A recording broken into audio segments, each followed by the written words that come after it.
हरे हरे राम राम राम हरे हरे।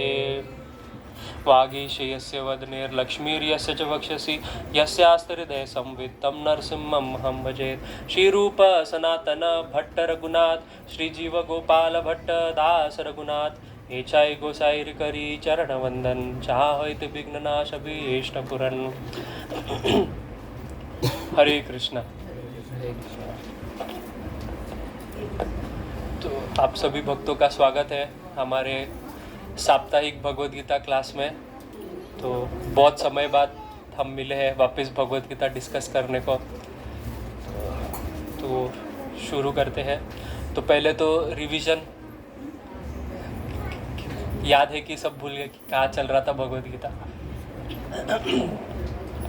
कौन बताएगा? स्टार्ट करेंगे माता जी। नहीं, उसके पहले फर्स्ट को क्या हुआ था? तारीख नहीं वर्ष। हाँ, क्या फर्स्ट चैप्टर का क्या है समरी? प्रभु जी ये हमने किया था हाँ। कि पूरा जो दुर्योधन हम सबको बता रहा था कि हाँ। हमारी सेना में कौन है और उनकी सेना में वेरी कौन गुड। है। ये डिस्क्रिप्शन हो रहा था। हाँ, तो सबसे पहला वर्ष कैसा स्टार्ट हुआ था? हाँ, धृतराष्ट्र। तो क्यों धृतराष्ट्र? हाँ, अज्ञान का प्रतीक है। तो भगवद गीता हमको क्या कर रहा है? अज्ञान से ज्ञान में लेके जा रहा है। ठीक है। तो फर्स्ट, जैसा प्रभु जी ने बताया कि सबसे पहला दुर्योधन सारे आर्मीज के बारे में चर्चा करता है कि कौन किसके पार्ट में है, किसके साइड में कौन है। वॉर का प्रिपरेशन है वर्ष नंबर 1 to 11 तक। फिर उसके बाद में 12 से 20 क्या है? किसको याद है? वर्ष नंबर 12 से लेके 20 तक। हाँ, साइंस ऑफ विक्ट्री, जीत के क्या लक्षण दिखाई दे रहे थे कि जिसके वजह से ये पहले ही तय हो चुका था कि पांडव ही विजय होने वाले। क्या थे लक्षण? पहला, कृष्णा उनके साइड में था। दूसरा, हाँ, धर्म क्षेत्र कुरुक्षेत्र, हनुमान जी ध्वज के ऊपर थे। कितना हो गया? 3। रथ 4, हाँ, लक्ष्मी जी साक्षात माधव करके, और हाँ, शंख बजे। तो शंख क्या है? भगवान विष्णु का एक आयुध है। फिर उसके बाद और एक है, वो तो रथ में आ गया। हाँ, वो भी हो गया। मैंने तो कितना 10 बताया था। नहीं 9 बताया था। 9। हम लोग अभी तक सिर्फ 6 ही याद है। क्या? हाँ, भीष्म पितामह ने भी शंख बजाया। और एक क्लास साइन क्या था? कि हाँ, सबका हार्ट क्या हो गया? शैटर्ड हो गया शंख का ध्वनि से। तो ये सारा लक्षण क्या है? जीत का लक्षण था पांडवों के। फिर उसके बाद में जो सेक्शन आता है जो हम लोग डिस्कस कर रहे हैं, जो उसके बाद में थर्ड सेक्शन था भक्तवत्सल, जिसके बारे में हम लोग ने डिस्कस किया था, भजन गाया था उसके वजह से तो याद रहना चाहिए। ठीक है। भक्तवत्सल, कृष्ण को भक्तवत्सल बोला गया है। क्यों भक्तवत्सल बोला गया भगवान को? वर्ष नंबर 21 से 27 में कृष्ण का भक्तवत्सलता दिखाई देता है। क्या भक्तवत्सलता था? भक्ति शास्त्री स्टूडेंट, ये है ना, अतिरति महारथी। अर्जुन कंफ्यूज था कि किस प्रकार हमें युद्ध करना है, तो भगवान ने उनको समझाया। नहीं, भक्तवत्सल का लक्षण। हाँ, तो सारथी बनते हैं और क्या करते हैं? सारथी का काम बताया था। सारथी क्या करता है? हाँ, तो भगवान कृष्ण अपने भक्त से इतना प्रेम करते हैं कि उसके ड्राइवर बन गए। और ड्राइवर बनते हैं तो इतना ही नहीं, तो क्या था? महाभारत में वर्णन आता है कि जब जो पीछे जो रथी बैठा रहता है वो सारथी को जब बोलना है राइट जाना है, लेफ्ट जाना है, तो पैर से कान पे मारता है।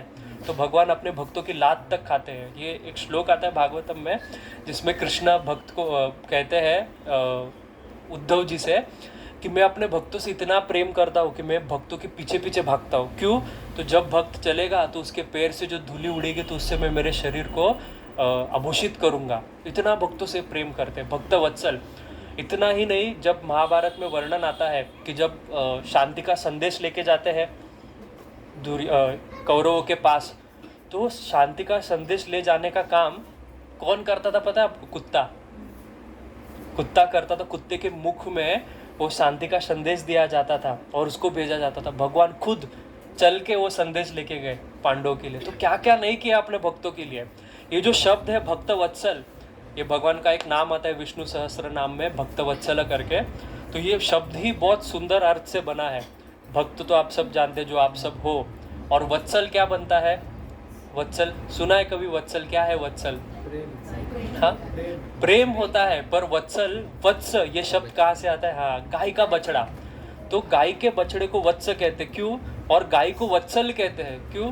क्योंकि गाय क्या करती है, गाय जब जन्म देती है अपने बछड़े को, गाय तो वेजिटेरियन है, गाय नॉनवेज ये सब खाती नहीं है, पर जब बच्चे को जन्म देती है तो उसके अंदर जो सारा गंदगी लगा है, मल पस जो भी है, वो बच्चे को चाट चाट के साफ करती है गाय। तो ये उसका प्रेम है अपने बछड़े के प्रति। उसी प्रकार भगवान को भक्तवत्सल इसलिए बोला है कि हम कितने भी गंदे हो, कितने भी खराब हो, पर फिर भी भगवान हमको स्वीकार कर लेते हैं सिर्फ एक उनकी तरफ कदम बढ़ाने से। तो इसलिए भगवान को भक्तवत्सल बोला गया। तो ये भगवान की भक्तवत्सलता थी। और फिर लास्ट जो सेक्शन था कि दूसरा सेक्शन जिसमें अर्जुन 5 कारण देता है युद्ध ना करने के, तो वो सेक्शन है वर्स नंबर 28 से लेके लास्ट तक। ठीक है, तो पहला रीज़न प्रभु जी ने, राधिका कन्हैया प्रभु जी ने डिस्कस किया था 28-30। किसी को याद है फर्स्ट रीज़न क्या था? क्या था फर्स्ट रीज़न? हाँ, दया। किसके प्रति दया? अपने संबंधी, हाँ, रिलेटिव्स के प्रति। तो अर्जुन दया दिखाते हैं रिलेटिव्स के प्रति, अपने जो संबंधी थे, वो गुरुजन थे। तो यह दया दिखाना क्या खराब बात है क्या? दया तो दिखाना चाहिए ना। दया तो सत लक्षण, इसलिए प्रभुपाद कहते भी कि Arjun was a soft hearted devotee. Arjun में भक्त का लक्षण, इसलिए वो दया दिखाता है। वास्तव में दया दिखाना एक अलग बात है। अर्जुन चाहता था कि कृष्णा चाहता था कि अर्जुन लोगों के ऊपर कृपा करे। भक्त लोगों के ऊपर दया नहीं करते, क्या करते? कृपा करते। ये जो सोशल वर्कर लोग लेते हैं, ये लोगों के ऊपर दया करते हैं। अच्छा, दया और कृपा में क्या फर्क है? कौन बोलेगा? दया और कृपा में, ये शब्द तो हम लोग कब से सुन रहे हैं। दया दया, कृपा कृपा, दोनों सेम ही लगते हैं, पर ये सेम नहीं है। दया क्या होती है कि जब कोई मांगता है और उसको दिया जाता है, वो दया है। न मांगने पर भी दिया जाए, वो कृपा है। तो वो चैतन्य महाप्रभु करते हैं। अभी तक जितने भी अवतार आए, सब लोग को मांगना पड़ा, बराबर, कि ये दो, वो दो, राज्य दो, सब दो, तब भगवान आए। ध्रुव ने मांगा, बराबर, प्रहलाद ने प्रार्थना की, तब भगवान आए। पर चैतन्य महाप्रभु ऐसे अवतार है, कुछ मांगो मत, वो खुद आके देके जाएंगे आपके घर में आके। ये गौर निताई है। और एक दया और कृपा में फर्क है बहुत बड़ा। तो दया मतलब क्या? किसी का हेल्प करना। कृपा मतलब क्या? किसी को क्वालिफाइड बनाना, बराबर। दया क्या है कि चलो किसी को तो भूख लग गई तो उसको खाना दे दो, किसी के पास कपड़े नहीं है तो उसको कपड़े दे दो, ये दया, हेल्प कर दिया। कृपा क्या है? उसको कैपेबल बना देना। तो भक्त और भगवान सामने वाले व्यक्ति को कैपेबल बनाते हैं, बराबर। पंगुम लंघयते गिरिम तब कृपा वंध्यम। जब भगवान कृपा करते हैं तो आँख नहीं रहेगा तो आँख वाले को आँख दे देंगे, पैर नहीं, उसको पैर, माउंटेन चढ़ने को पंगु, गिरी चढ़ने को क्या बोलते, पहाड़ चढ़ने को पैर दे देंगे, ये कृपा है। तो ये फर्क है दया और कृपा में। तो भगवान चाहते थे कि अर्जुन अपने लोगों के ऊपर दया नहीं कृपा दिखाए, क्योंकि दया टाइम बिंग है, टेम्पररी। किसी को भूख लगे खाना दे दो, तब तक पेट भरेगा, वापस भीखी मांगेगा। पर उसको कथा में बिठा दो, कथा में लाओ, भक्तों के संग में लाओ, उसको यहाँ पे ज्ञान मिलेगा, ज्ञान से उसको समझेगा हमको क्या करना है, और उस प्रकार से अपने जीवन को सार्थक करेगा, बराबर। कपड़ा कुछ दिन चलेगा, खाना कुछ दिन चलेगा, पर कथा का एक बात भी अगर व्यक्ति लेके जाए, इसे प्रभुपाद कहते थे हमारा सोशल एक्टिविटी क्या है कि हम लोगों को चैंटिंग और प्रसाद और कथा देते हैं, क्योंकि इस कथा में से एक चीज़ भी अगर व्यक्ति लेके जाए तो उसका पूरा जीवन बदल जा सकता है। एक चीज़, छोटा चीज़, ये है कृपा। तो पहला रीज़न था कि दया, अर्जुन दया दिखाना चाहता था कि अरे मेरे रिलेटिव्स है, मैं इनको अगर मार दूंगा तो कैसा हो जाएगा। तो पहला था तो दया। दूसरा रीज़न है जो हम लोग डिस्कस करेंगे वर्स नंबर 31 से। तो अर्जुन कहता है कि नाच श्रेय अनुपश्चामि हत्वा स्वजन महवे नाकांक्षणे विजयम कृष्णा नाच राज्यम सुखानि च। कहता है आगे कि किम नो राजेण गोविंद किम भोगैर्जीवितन्वा येषम अर्थे कांक्षणेति नो राज्यम भोगा सुखानि च। तामिमम अवस्थिति युद्धे प्राणं त्यक्त्वा धनानि च आचार्य पितर पुत्रस्तथैव च पितामह मातुल स्वसुर पौत्र स्याल संभनिनस्तता एतान्न हन्तुमिच्छामि ज्ञातो अपि मधुसूदन अपि त्रैलोक्य राज्यस्य हेतु किं नु मही कृत निहत्य धातराष्ट्रान्ना का प्रीति स्यात् जनार्दनः। तो अर्जुन कहता है कि मैं युद्ध करके क्या फ़ायदा, मैं अगर युद्ध करूँगा तो युद्ध करके क्या होगा। तो जैसे कि अगर मैंने समझो सामने वाले को मार दिया तो मैं जीत गया, उसके बाद क्या, बराबर, जीतने से कोई फ़ायदा होगा। क्योंकि जैसे कि उदाहरण के तौर पे आपने मर्सिडीज़ गाड़ी ली पर गाड़ी का तारीफ़ करने को कोई नहीं, तो अच्छा लगेगा क्या। कोई बोलेगा अरे वाह क्या गाड़ी है प्रभु जी, तो मज़ा नहीं आएगा ना, कोई बोलने वाला ही नहीं। तो फिर आप तो नैनो भी चला लोगे, इधर से इधर ही तो जाना है। और जैसा अभी कोरोना का समय में बराबर हम लोग जब ऑफिस जाते थे तो प्रभु जी लोग कैसा टाई है, घड़ी रोलेक्स है, टॉमी हिलफाइगर, अच्छा शूज़ ली कूपर, बराबर एलन सोली पैंट, ये सब पहन के एकदम तैयार होकर ऑफिस जाएंगे। पर जैसा कोरोना का समय आया पता चला वर्क फ्रॉम होम है तो कैसा हाफ चड्डी बनियान। हाँ, तो इससे हमको समझते हैं हम कपड़े भी क्यों पहनते हैं दूसरों को दिखाने के लिए। ऐसा नहीं कि हाफ चड्डी पहन के चले जाओ, पर बोल रहा हूँ वास्तव में जहाँ पे 300 रुपये का पैंट से काम चल जाएगा, पर वो हम नहीं करेंगे, हम लेंगे ब्रांडेड, क्योंकि हमको दूसरों को दिखाने वो बोलना चाहिए अरे क्या कपड़ा पहना है। तो ये है कि अर्जुन ये कह रहा है कि चलो अगर मैं राज्य जीत भी गया इनके ऊपर, मैंने जीत भी जाऊंगा तो मैं राज्य का सुख किसके साथ भोगूंगा, कोई है मेरे साथ भोगने को। कौन बोलेगा अरे वाह अर्जुन ने क्या युद्ध किया था, क्या तीर चलाया था, कोई है ही नहीं तारीफ करने को, सभी तो मर जाएंगे। तो इसलिए अर्जुन कहता है कि इस जीत में मुझे कुछ फायदे वाला चीज़ दिखाई नहीं दे रहा है। तो आगे अर्जुन कहता है कि अगर हमारे रिलेटिव्स ही नहीं है, बराबर अगर हमारे संबंधी जन ही नहीं है, तो मैं किसके साथ मेरे राज्य का सुख भोगूंगा। तो इसलिए मुझे ये राज्य नहीं चाहिए, वो कहते हैं। तो अर्जुन कहता है कि कृष्ण को इस श्लोक में 31 से 35 में गोविंद नाम से संबोधित करता है। क्यों? क्योंकि गोविंद शब्द का अर्थ यहाँ पे बहुत महत्वपूर्ण है। तो कृष्ण का एक नाम है गोविंद। गोविंद किसको पता है क्या अर्थ है गोविंद का? हाँ, तो गौ की रक्षा करते हो गोपाल। गोविंद मतलब गाय को आनंद देते हैं, ये एक अर्थ हो गया।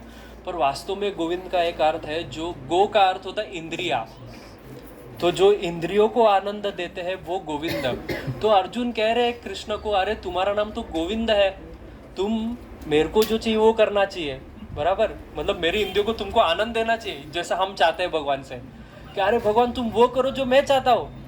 तो एक ब्रजवासी एक संत है, वो बहुत सुंदर कहते हैं कि तू करता, वो कहते हैं कि भगवान हमसे ये, प्रभुपाद भी सेम चीज़ परपट में लिखते हैं, कहते हैं कि we will do what we want but that will happen what Krishna wants. तो ब्रजवासी आचार्य भी ये बहुत सुंदर बात कहते हैं, बोलते तू करता वो है जो तू चाहता है, पर होता वो है जो वो चाहता है। तू करने लग जो वो चाहेगा, होगा वो जो तू चाहेगा। जो कृष्ण चाहेगा वो करने लगो, ऑटोमेटिकली जो तुम चाहेगा होने लगेगा। यही यहाँ पे बता रहे हैं कि हम अभी क्या कर रहे हैं, हम हमारी इंद्रियों के बारे में सोचते हैं, क्योंकि हमको पता है नहीं अरे वहाँ पे कृष्ण बैठे हैं, कृष्ण को हमसे ज़्यादा पता है। हम हमारे लिए अच्छा क्या, बच्चा तो जाके चॉकलेट मांगेगा ही, पर माँ को पता है कि अरे ये चॉकलेट देने का समय नहीं है, ये उसको खाना खिलाने का समय है। और उसी प्रकार से हमको नहीं पता है कि ये समय हमारे लिए ठीक क्या है, पर कृष्ण को पता है कि हमारे लिए सही क्या है, इसलिए उनका नाम गोविंद है। और वास्तव में ये जो सारी इंद्रियां हमको मिली है, जब नारद जी कहते हैं कि भक्ति का अर्थ क्या है, भक्ति का व्याख्या करते हैं, तो बहुत सुंदर व्याख्या कहते हैं कि सर्वो उपाधि विनिर्मुक्तम तत्प्रवर्तेन निर्मलम ऋषिकेन ऋषिकेश सेवनम भक्तिर उच्यते। कि ऋषिकेश भगवान का एक नाम है ऋषिकेश, मतलब क्या, इंद्रियों के स्वामी। ऋ मतलब इंद्रिया, केश मतलब स्वामी। तो हमको हमारी इंद्रियों से क्या करना है, ऋषिकेन ऋषिकेश सेवनम, हमारी इंद्रियों से भगवान की सेवा करनी चाहिए, पर हम उल्टा कर रहे हैं। हम अभी ऋषिकेश को हमारी सेवा में लगा रहे हैं कि अरे, जैसा प्रभुपाद कहते थे कि ऑर्डर सप्लायर भगवान को, कि ये दे दो वो दे दो, तो वो भगवान के लिए हमने भगवान को क्या एक ऑर्डर सप्लायर करके रखा है। तो इसलिए कृष्ण यहाँ पे क्या कर रहा है, हमारा स्थिति दिखा रहे हैं। हम भी भगवान को यही कहते हैं ना, अरे तुम वो कर, तुम्हारा हम गोविंद है, हमको आनंद दो, तुम ये क्या कर रहे हो, अपना मन मानी चला रहे हो। तो इसलिए कृष्ण, अर्जुन कृष्ण को गोविंद करके कहता है, और एक नाम कृष्ण का लेता है जनार्दन। तो अर्जुन यहाँ पे कहता है अरे तुम्हारा नाम तो जनार्दन है। जनार्दन मतलब क्या, जन जिसकी आराधना करता है, सारे जन जिसकी पूजा करते हैं। पर अर्जुन यहाँ पे संस्कृत का शब्द का खेल करके बोलता है तुम जनार्दन हो, तुम जन आर्धन क्यों बन रहे हो। आर्धन मतलब क्या, जो जन को मारने वाला है। अरे तुम्हारा तो काम है कि जन तुम्हारी पूजा करे, पर तुम तो लोगों को मारने पे तुले हो, ये क्या कर रहे हो, बराबर। तो इस प्रकार से मुझे युद्ध से कोई भी फायदा नहीं दिखाई दे रहा है। आगे के 36 से 38वें श्लोक में अर्जुन कहता है तीसरा कारण, पहला कारण क्या था, दया, दूसरा क्या था, एंजॉयमेंट, कि कोई सुखी नहीं रहेगा जीतने के बाद। तीसरा कारण अर्जुन देता है कि मुझे युद्ध नहीं करना है। क्यों? क्योंकि युद्ध करने से मुझे पाप लगेगा, बराबर ना। किसी को मारना, खून खराबा कोई अच्छी बात है क्या, बराबर, किसी को भी खून खराबा अच्छा नहीं लगता है। पर अर्जुन यहाँ पे कह रहा है कि अगर मैं मारूंगा, तो अर्जुन कहता है कि मैं इनको मार के क्या फायदा, क्योंकि क्या है कि अर्जुन कह रहा है कि देखो कृष्णा, मैं मेरे स्वजनों को मारूंगा, और शास्त्रों में तो ऐसा कहा गया है कि अपने जो गुरु है, भाई है, जो भी हमसे बड़े हैं, उनको तो हमको उल्टा जवाब भी नहीं देना चाहिए। पर तुम तो मारने का बात कह रहे हो, और किसी को मारने से क्या होगा, मुझे पाप लगेगा। तो ये पाप से मैं बचना चाहता हूँ। अच्छा, तो इसमें आचार्यगण विश्वनाथ चक्रवर्ती ठाकुर बहुत सुंदर बात कहते हैं। वो इन दोनों श्लोकों के बीच में जो हमको नहीं दिख रहा है उस चीज दिखाते हैं। तो यहाँ पे कृष्ण का श्लोक नहीं है, कृष्ण यहाँ पे नहीं बोल रहे, पर विश्वनाथ चक्रवर्ती ठाकुर कहते हैं अर्जुन को, तू कह रहा है कि पाप लगेगा, अच्छा तू किसके बल पे कह रहा है, बराबर। अर्जुन कोई मामूली व्यक्ति नहीं है, पढ़ा लिखा व्यक्ति है, सारे शास्त्रज्ञ है। तो अर्जुन अर्थशास्त्र की बेस पे कह रहा है, सॉरी धर्मशास्त्र की बेस पे कह रहा है कि अर्थशास्त्र में क्या कहा गया है। कृष्णा कहता है कि देखो, अगर तुम कह रहे हो कि लोगों को, इन सबको मार दो क्योंकि ये सारे पापी है, ऐसा शास्त्र में कहा है, क्योंकि ये सारे लोग कौन है, आतताई है। आतताई मतलब क्या, जिन्होंने 6 प्रकार के पाप किए हैं। तो अर्थशास्त्र में ऐसा कहा गया है, मतलब मनुस्मृति, वशिष्ठ स्मृति, ये सारे अर्थशास्त्र है। शास्त्र के भी अलग अलग लेवल है। तो पहला आता है अर्थशास्त्र, उसके बाद आता है धर्मशास्त्र, उसके बाद आता है ज्ञान शास्त्र, और उसके ऊपर आता है भक्ति शास्त्र। ठीक है। तो अभी अर्जुन क्या कर रहा है, कृष्ण ने अर्थशास्त्र बताया कि तुमको मारना पड़ेगा क्योंकि ये सारे आतताई है। आतताई मतलब क्या, तो 6 प्रकार के आतताइयों का वर्णन किया है। पहला, जो किसी को विष देता है, जो किसी ने किसी को विष दिया, ऐसे व्यक्ति को मारने पे भी पाप नहीं लगेगा, कृष्ण कह रहा है। फिर उसके आगे, किसी ने किसी का घर जलाया, ये दूसरा प्रकार का आतताई है, ऐसे प्रकार के व्यक्ति को मारने से पाप नहीं लगता। किसी ने किसी को अगर धारदार हथियार से या किसी भी प्रकार के हथियार से वार किया है और मारा है, तो ऐसे व्यक्ति को पाप नहीं लगेगा अगर उसको मार दिया जाए। किसी ने किसी का धन संपत्ति चुराया है, ऐसे व्यक्ति को मारने से पाप नहीं लगता है। किसी ने किसी का जो जगह है, लैंड, भूमि का हरण किया है, तो उसको मारने से पाप नहीं लगेगा। और लास्ट में किसी ने किसी की पत्नी का हरण किया है, तो उससे पाप नहीं लगेगा। तो ये 6 प्रकार के आतताई। और अगर आप देखोगे तो दुर्योधन और कौरवों ने सारे पाप किए हैं। विष दिया था, घर जलाया था, द्रौपदी का वस्त्र हरण किया था, उनको राज्य चाहिए ही चाहिए, जमीन भी चाहिए है। तो ये 6 प्रकार का, तो अर्जुन, कृष्ण कह रहा है ये सारे आतताई है, तुमको इनको मारना चाहिए। तो यहाँ पे अर्जुन अपना बुद्धि दिखा रहा है, कहता है कि अरे कृष्णा, उसके अर्थशास्त्र के ऊपर धर्मशास्त्र है। तो धर्मशास्त्र में ऐसा कहा है कि अगर समय आए कि युद्ध हो रहा है और बहुत सारे लोग मरेंगे, तो तुमको युद्ध नहीं करना चाहिए।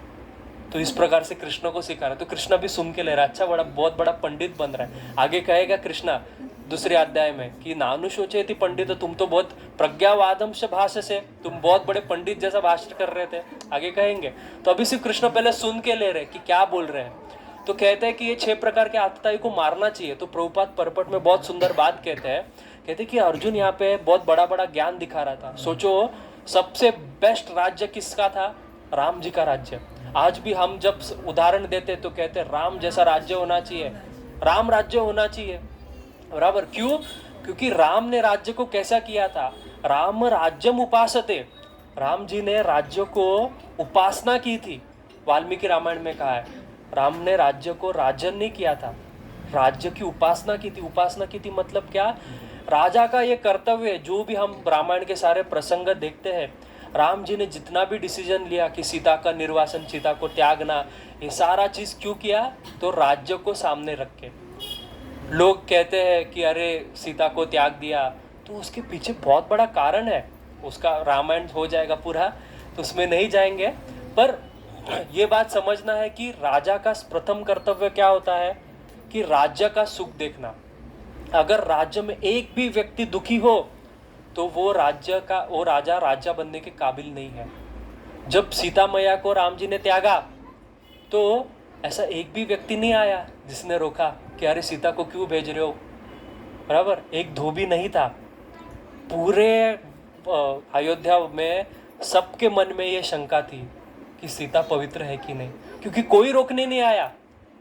जब राम जा रहे थे वनवास तब तो पूरा अयोध्या आया था, तो इससे पता चलता है कि सीता त्याग में कोई नहीं आया था। तो ये जो शंका है वो निकालने के लिए राम जी ने क्या किया? सीता का त्याग किया। पर वो उसका बहुत चीज़ें हैं, उसकी हम चर्चा नहीं करेंगे। तो राज्य को उपासना की राम जी ने। तो प्रभुपाद कहते हैं कि राम राज्य में भी राम जी जैसे राजा थे, और उनको क्या शास्त्र नहीं पता, पर फिर भी जब रावण ने सीता का हरण किया तो राम जी ने क्या किया? उसका वध किया। तो आतताई का वध करना ये कर्तव्य है क्षत्रिय का। पर अर्जुन क्या कर रहा है? इससे भागने का कोशिश कर रहा है, बराबर। अर्जुन कह रहा है कि नहीं नहीं, मुझे नहीं युद्ध करना है, मुझे अभी ये सब चीज़ नहीं करना है। मैं क्या करूँगा? इस सबसे तो अच्छा है कि मैं जाके भिक्षा मांगूंगा, मैं योगी बन जाऊंगा, सन्यासी बन जाऊंगा। तो ये कहते हैं शास्त्र में ऐसा कहा गया है कि क्षत्रिय का धर्म क्या है कि उसको भले छोटे से छोटा ज़मीन हो, उसको उसके ऊपर राज्य करना चाहिए। कुछ ना कुछ राज्य करने के लिए होना चाहिए। ये बहुत ज़रूरी है। वास्तव में ये वर्णाश्रम धर्म का चर्चा है कि हर एक व्यक्ति को अपना अपना धर्म का पालन करना चाहिए। जब हम किसी और का धर्म का पालन करते हैं तो सारा चीज़ खराब हो जाता है। आज क्या हो रहा है? आज जो वास्तव में जिनको राज्य चलाने का अधिकार नहीं है वो राज्य चला रहे हैं, है ना। पढ़े लिखे लोग, साइंटिस्ट, इंजीनियर्स, डॉक्टर्स, वो लोग क्या कर रहे हैं? जॉब कर रहे हैं। और जो 12वीं फेल, 4थी पास, ऐसे लोग मिनिस्टर्स बन रहे हैं, वो लोग राज्य चला रहे हैं। तो कैसा होगा? जो लोग योग्य है वो लोग नहीं हो राज्य चला पा रहे, और जो लोग नहीं योग्य है वो ऊपर का पोजीशन में बैठे। तो ये है। तो इसकी वजह से क्या होता है कि पूरा जो सिस्टम है वो खराब हो जाता है। कोई किसी और का धर्म पालन करता है। अर्जुन अगर जाके भिक्षा मांगे, ये कितना अच्छा ख्याल है, बराबर ना। कितना अच्छा ख्याल है। लोग कहेंगे अरे अर्जुन तो संत था। लोग कहते भी है कि कृष्णा ने युद्ध करवाया। कृष्णा कैसा था? स्त्री लंपट था, खूनी था, क्या क्या बोलते हैं कृष्णा को। पर लोग क्योंकि वास्तव में शास्त्र नहीं जानते, तो अभी कृष्णा अर्जुन का सारा बात धर्मशास्त्र के अर्थ पे सुन रहे हैं। धर्मशास्त्र में सारा बात कहा गया है कि तुम युद्ध मत करो, तुम भिक्षा मांगो, ये सारा चीज़ धर्मशास्त्र में कहा है। पर कैसा एक शास्त्र से दूसरा शास्त्र बलवान होता है। तो दूसरे अध्याय में कृष्णा अर्जुन के सारे तर्क को, सारे आर्ग्यूमेंट्स को डिस्ट्रॉय कर देंगे। किस शास्त्र के बल के ऊपर? ज्ञान शास्त्र के बल के ऊपर। क्योंकि ज्ञान शास्त्र किसका बात करता है? तो आत्मा का बात करता है। तो ज्ञान शास्त्र का ज्ञान देके धर्मशास्त्र का खंडन कर देंगे, और उसके बाद में लास्ट में भक्ति शास्त्र का बात करेंगे। तो भक्ति शास्त्र सबसे ऊंचा है। अगर आप देखोगे हम सारे हिंदू है ना, हम सारे हिंदू है। अच्छा, किसी को पूछा हमारा शास्त्र क्या है, कौन बताएंगे हमारा शास्त्र क्या है? एक शास्त्र क्रिश्चियनों का क्या है, मुस्लिमों का, हमारा क्या है? तो कितना कंफ्यूजन। वो वेद कह रहे हैं, ये गीता कह रहे हैं, हमको ही नहीं पता। क्योंकि हमारा, आपका गलती नहीं है, आपका दोष नहीं है इसमें। क्योंकि हाँ, हमारा हिंदू धर्म में कितने शास्त्र है? 4 वेद, बराबर, 1096 क्या 1096 क्या बोलते हैं, 1096 ना, उपनिषद, ठीक है, उसमें से 108 हमको पता है, 108 में से सिर्फ 11 अवेलेबल है। फिर उसके बाद में क्या, 18 पुराण, महाभारत, रामायण सहस्त्र कोटि, अध्यात्म रामायण, वाल्मीकि रामायण, रामचरितमानस, इतना सारा। तो कौन निर्णय करेगा कि क्या मानना चाहिए क्या नहीं मानना चाहिए? बराबर है ना कंफ्यूजन। इसलिए तो ये सारा गड़बड़ होता है। कोई कह रहा है अरे गणपति परम भगवान है, कोई उधर कहता है दुर्गा परम भगवान है, कोई तो नया बाबा लेके आता है वो भगवान है। हाँ, साउथ में जाओ कोई और ही है। तो सब जगह पे अलग अलग सबका मत है। क्यों? क्योंकि बहु शास्त्र बहु वाक्य चित्ते ब्रह्म है। क्योंकि बहुत सारे शास्त्र, बहुत सारे वाक्य शास्त्र में कहे गए, ये क्या करते, लोगों में भ्रम पैदा करते हैं। और यही भ्रम की वजह से आज हिंदुओं का ये परिस्थिति है कि पता ही नहीं कौन परम पुरुष भगवान है। और सब शास्त्र में कहा गया है कि एकम सत्यम द्वितीय नास्ति, एक ही सत्य है, दो नहीं है, एक ही भगवान है। पर कौन है वो परम भगवान, किसी को पता नहीं। हिंदुओं को पूछो, किसी को पता नहीं। आप जाके मुस्लिम को पूछो, वो एक सुर में कहेंगे अल्लाह। क्रिश्चियन को पूछो, जीसस क्राइस्ट बोल दें। पर हिंदू पता ही नहीं। और कुछ कुछ तो उसके भी ऊपर है, वो बोलेंगे रुको हम बैठ के प्रवचन करेंगे, फिर हम डिस्कस करेंगे, निष्कर्ष निकालेंगे कि कौन भगवान है। ये सारा हिंदुओं के बीच में होता है। सच्ची में हमारे प्रभुपाद जी एक बार वृंदावन में थे, तो प्रभुपाद जी मॉर्निंग वॉक पे जाते थे, तो उनके साथ छोटी सरस्वती, मालती माता जी की पुत्री ना, हाँ मालती माता जी की पुत्री थी। मैं हमेशा उदाहरण देता हूँ। तो प्रभुपाद जी जा रहे थे, दो विद्वान पंडित मथुरा के ब्राह्मण, तो मथुरा के ब्राह्मण बहुत डेंजर रहते हैं। वो लोग आए, सो मथुरा में रह रहे हैं। तो प्रभुपाद जी से थोड़ा बात चल रहा था, तो वो सारे अद्वैतवादी थे, तो ब्राह्मण ये सब मानने वाले। तो प्रभुपाद जी ने सिर्फ उनको ये पूछा कि कौन है परम पुरुष भगवान। मथुरा में रहने वाले व्यक्ति को पूछा, उत्तर क्या देना चाहिए था, कृष्णा। वो बोलते अरे प्रभुपाद जी आपने क्या सवाल पूछ लिया, अब इसके ऊपर तो बैठ के बहुत चर्चा करना पड़ेगा। विद्वानों का काम ही होता है, वो सरल जवाब नहीं दे पाते, घुमा फिरा के ये शक्ति है वो है, परास्य शक्तिर्विविधेय श्रूयते, एकम सत्यम द्वितीयम नास्ति सर्वम, ऐसा क्या क्या वेद वाक्य कहेंगे, फिर सामने वाले को कंफ्यूज कर देंगे, और फिर कुछ तो बोल के लेक्चर खत्म हो जाएगा, लोग ताली बजाएंगे, लोग कहेंगे कंफ्यूज हुआ, अरे क्या लेक्चर दिया, क्या समझा, कुछ नहीं पर बहुत अच्छा बोला, कुछ तो बोला। यही होता है ना। तो ये विद्वानों का काम है, बहुशास्त्र बहुवाक्य चित्ते भ्रम है, यही करते हैं। तो प्रभुपाद जी ने पूछा कि परम सत्य कौन है परम पुरुष भगवान। तो बोलते अरे प्रभुपाद अभी बहुत डिस्कस करना पड़ेगा, क्या सवाल पूछ लिया। तो फिर प्रभुपाद ने कहा रुको मैं तुमको बताता हूँ। छोटी सी बच्ची फॉरेनर सरस्वती नाम की उधर खेल रही थी। प्रभुपाद ने बोला सरस्वती कम यार। तो सरस्वती आए, प्रभुपाद ने पूछा who is the supreme personality of God head, कौन है परम पुरुष भगवान। वो छोटी बच्ची कहती है Krishna is the supreme personality of God head. सोचो, वो छोटी बच्ची कहती, जो ये विद्वानों को इतना शास्त्र इतना सारा चीज पढ़ने के बाद भी नहीं पता है। और ये सच्ची, ये हंसने वाली बात तो है पर सच्ची बात है। आज भी आप किसी भी काशी के विद्वान पंडितों को जाओ, ब्राह्मणों को पूछो, वो नहीं बता पाएंगे कि परम पुरुषोत्तम भगवान कौन है। हम आज यहाँ पे बैठे हैं, हम ये भगवद गीता पढ़ रहे हैं, ये सारा प्रभुपाद जी का कृपा है। इतना आसानी से हम जो बोल देते हैं Krishna is the supreme personality of God head, इसके ऊपर कितने सारे ग्रंथ लिखे गए हैं। मध्वा संप्रदाय में जाओ, विष्णु तात्पर्य निर्णय, महाभारत तात्पर्य निर्णय, भागवत तात्पर्य निर्णय, मध्वाचार्य ने इतने सारे ग्रंथ लिखे सिर्फ यही चीज बताने को, Krishna is the supreme personality of Godhead. Ramanuja संप्रदाय में जाओ, भगवत गुण दर्पणम, बराबर। फिर बाद में श्री भाष्य, अनेक ग्रंथ लिखे, गद्यत्रयम, ये सारे ग्रंथ लिखे क्या बताने को, Krishna is the supreme personality of God head. फिर निम्बार्क संप्रदाय में जाओ, वेदांत कौस्तुभ मणि, ये ग्रंथ लिखा क्या बताने को, Krishna is the supreme personality of God head. Vallabhacharya जाओ, सुबोधनी टीका लिखी भागवत के ऊपर, क्या बताने को, Krishna is the supreme personality of God head. और शंकराचार्य खुद को ले लो, शंकराचार्य जिनको ये सारे विद्वान लोग पकड़ के चलते हैं, अरे हमारे गुरु शंकरा करते हैं, हाँ शिवोहम करते हैं। जब उन्होंने भगवत गीता पे टीका चालू की लिखने को, तो सबसे पहले उन्होंने क्या लिखा, बराबर। जब हम कुछ कहते, जैसे हम लोग अभी लेक्चर शुरू किया, उससे पहले हमने क्या बोला, मंगलाचरण किया। तो मंगलाचरण में सबसे पहला श्लोक में शंकराचार्य कहते हैं नारायण परो व्यक्तः, यहीं पे खत्म हो गया सारा बात, अद्वैतवाद। कहते हैं कि नारायण स्वयं भगवान है और वो इस सृष्टि के परे है। तो सब लोग यही कह रहे हैं कि विष्णु परम है, पर आज भी बहुशास्त्र बहुवाक्य चित्ते ब्रह्म है। आज भी आप जाके बोलो, कोई आप जाके किसी को बोलो मैं कृष्णा का भक्त हूँ, ठीक है, ऐसा रिएक्शन मिलता है, बराबर। तो ये कितना दुखद बात है कि हमको पता ही नहीं कि कौन हमारे परम पुरुषोत्तम भगवान है, क्योंकि वेद शास्त्र पढ़े ही नहीं। और मैं तो कहूँ कि पढ़ो भी मत, इसलिए शंकराचार्य ने अल्टीमेटली कहा ये भगवद गीता क्लास रखो। ये शंकराचार्य ने कहा, क्या कहा, एकम शास्त्र देवकी पुत्रा गीतम, बहुत सारा शास्त्र पढ़ो भी मत, देवकी पुत्र का गीता पढ़ो, क्योंकि शास्त्र में खुद भगवान कह रहे हैं भगवद गीता में, मत परतरम नान्यत किंचित अस्ति धनंजय, मेरे से ऊपर कोई भी नहीं है। ये खुद भगवान डिक्लेयर कर रहे हैं, और क्या चाहिए। हाँ, अगर आप वास्तव में जो वेद व्यास जी एक बहुत सुंदर बात कहते हैं कि ठीक से अगर शास्त्र पढ़ोगे ना तो सारे शास्त्र का निचोड़ यही मिलेगा। वेदे रामायणे चैव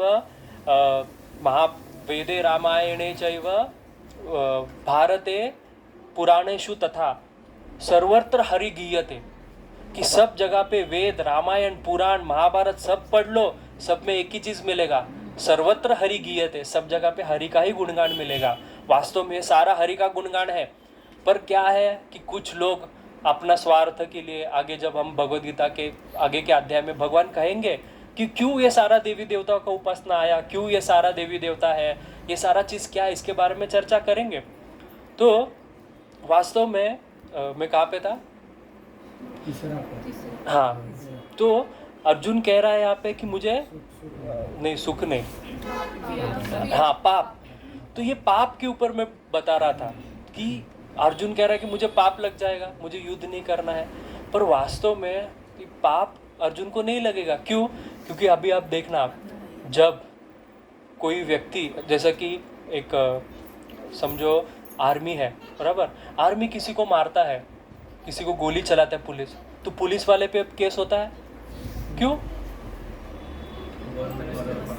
हाँ, नहीं, ऑथोरिटी नहीं, क्योंकि उसने किसी के कहने पे कहा है, किसी के कहने पे कहा, किसके कहने पे, गवर्नमेंट का कहने पे, बराबर। तो गवर्नमेंट ने कहा और इसने किया, उसी प्रकार से अर्जुन को कौन कह रहा है, स्वयं कृष्ण कह रहे हैं। युधिष्ठिर महाराज का एक नाम है, क्या, धर्मराज, बराबर, धर्मराज। क्यों? क्योंकि वो सत्य बोलते हैं, कभी उन्होंने लाइफ में झूठ नहीं बोला है। तो जब महाभारत का बहुत फेमस प्रसंग है, आप सबको पता रहेगा, अश्वत्थामा जब इनको मारना चाहा द्रोणाचार्य को, तो कृष्ण ने कहा युधिष्ठिर महाराज की जाके कहो कि देखो, हम अगर जाके कहेंगे द्रोणाचार्य से कि अश्वत्थामा मर गया तो मानेंगे नहीं, क्योंकि मेरा तो नाम वैसे भी बदनाम है, बराबर, कृष्णा का नाम वैसे भी बदनाम है, और बाकी किसी पे भरोसा नहीं है। पर उनको पता है युधिष्ठिर हमेशा सच बोलता है, तो युधिष्ठिर अगर कहेगा तो फिर वो सच ही होगा, वो कभी झूठ नहीं होगा। तो उन्होंने कहा कि तुम जाके बोलना, पर युधिष्ठिर सोचा, अरे मैंने कभी झूठ बोला नहीं है, तो मैं कैसे जाके झूठ बोलूंगा, बराबर, मुझे तो झूठ बोलना नहीं है, मेरा तो व्रत है कि मैं सत्यव्रत हूँ, मैं कभी झूठ नहीं बोलूंगा, तो मैं कैसे जाके कहूंगा। तो कृष्णा ने कहा, अरे मेरे लिए, मैं कह रहा हूँ इसलिए जाके कहो। तो कहते हैं कि अरे ये कैसा हो गया। तो फिर कृष्ण को समझ गया इसके मन में संकोच है, तो कृष्ण ने कहा एक काम करो, हम उसी समय एक हाथी को मारेंगे जिसका नाम है अश्वत्थामा, तो तुम सिर्फ जाके बोलना कि अश्वत्थामा मर गया, पर यहाँ पे वो हाथी मरा है, तो तुम्हारा बात भी झूठ नहीं हो जाएगा और हमारा जो प्लान है वो भी सक्सेसफुल हो जाएगा। तो युधिष्ठिर महाराज जाते हैं और कहते हैं कि सच्ची तो द्रोणाचार्य आप सबको पता है। और फिर युधिष्ठिर महाराज के साथ एक चीज़ होता है, युधिष्ठिर महाराज के बारे में वर्णन आता है कि युधिष्ठिर महाराज 1 फीट मतलब थोड़ा सा इंचेस कुछ जमीन के ऊपर चलते थे, उनके पैर जमीन पे नहीं लगते थे। क्यों? क्योंकि इतने पवित्र आत्मा थे कि वो सत्यव्रत थे, क्योंकि कभी झूठ नहीं बोले, इसलिए वो जमीन के ऊपर चलते थे। पर जैसे उन्होंने ये कहा तो वो जमीन पे गिर गए, उनका मतलब जमीन पे आ गए, तो उनको लगा अरे मेरे से पाप हो गया, मैंने झूठ बोल दिया ना। पर फिर आचार्य कहते हैं, और स्वर्ग जाने से पहले युधिष्ठिर महाराज को समझता है कि क्यों वो जमीन पे गिर गए। इसलिए नहीं गिरे क्योंकि उन्होंने झूठ बोला था, वो इसलिए गिरे क्योंकि कृष्णा की बात उन्हें नहीं माने। यमराज के जो यमदूत है वो लोग ये बात जानते हैं, क्या कहते हैं कि नारायण धर्मस्तु साक्षात भगवत प्रणीतम, नारायणस्तु साक्षात धर्म। आप देखो अजामिल का प्रसंग पढ़ो, उसमें वो खुद कहते हैं, यमदूत कहते हैं कि धर्म मतलब साक्षात कृष्णा, कृष्णा ही धर्म है और कोई धर्म नहीं है। तो कृष्णा जो बात कहेंगे, कृष्णा अगर अधर्म करने को भी बोलेंगे तो वो धर्म है। एक श्लोक आता है पद्म पुराण में, वो श्लोक देखता हूँ मैं, मेरे पास रहेगा तो, बहुत सुंदर श्लोक है।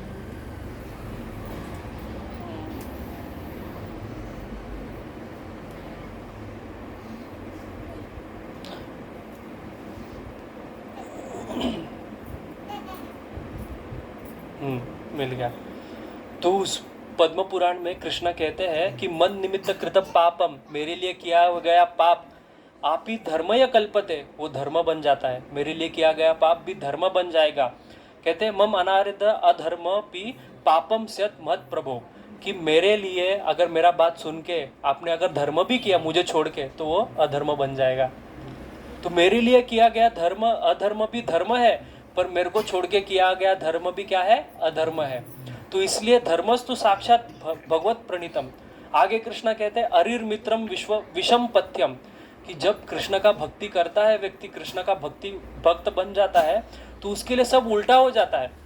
उसके लिए उसका दुश्मन मित्र बन जाएगा, विष उसके लिए पथ्य बन जाएगा, अमृत बन जाएगा, अधर्मो धर्मम व्रजेत, अधर्म धर्म बन जाएगा। सुप्रसन्न ऋषिकेश, अगर ऋषिकेश प्रसन्न है तो वास्तव में हमको क्या करना है कि भगवान का शरण लेना। तो इसमें अर्जुन को ये बात समझनी चाहिए थी कि कृष्णा कह रहा है इसलिए मुझे युद्ध करना है। अभी उसको नहीं समझेगा, पर अंत में जाके वही करेगा। फिर अंत में जाके कृष्ण को कहेगा करिष्ये वचनम तम, मैं आप जो कह रहे वही करूंगा। यही वास्तव में भगवत गीता है कि जो कृष्ण बोल रहे वही करना है हमको अंत में।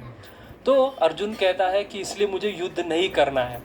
और फिर तीसरा कारण देने के बाद चौथा सबसे महत्वपूर्ण कारण, आज का मेन पूरा लेक्चर इसके ऊपर है। ये जो अंत लास्ट वाला कारण है, ये कारण क्या है, तो जो हमारी क्या कहेंगे कुल का नाश।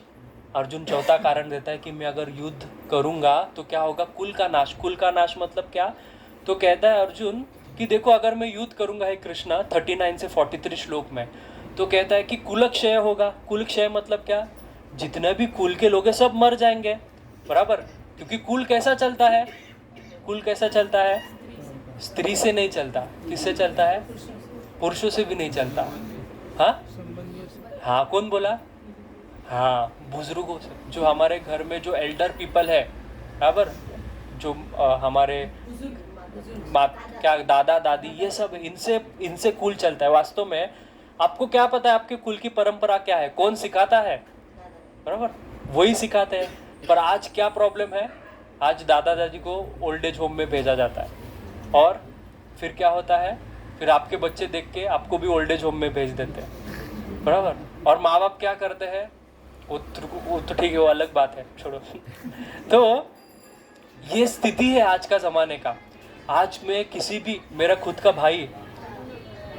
भाई का जब शादी था, ये सच्ची बात है, मैं एग्जैजरेट नहीं कर रहा हूँ, मेरा भाई का शादी था, तो शादी के लिए वो लड़की देखने गया था। मैं हमेशा, बहुत अच्छा उदाहरण मिल गया मेरे को, इसलिए मैं हमेशा देता रहता हूँ।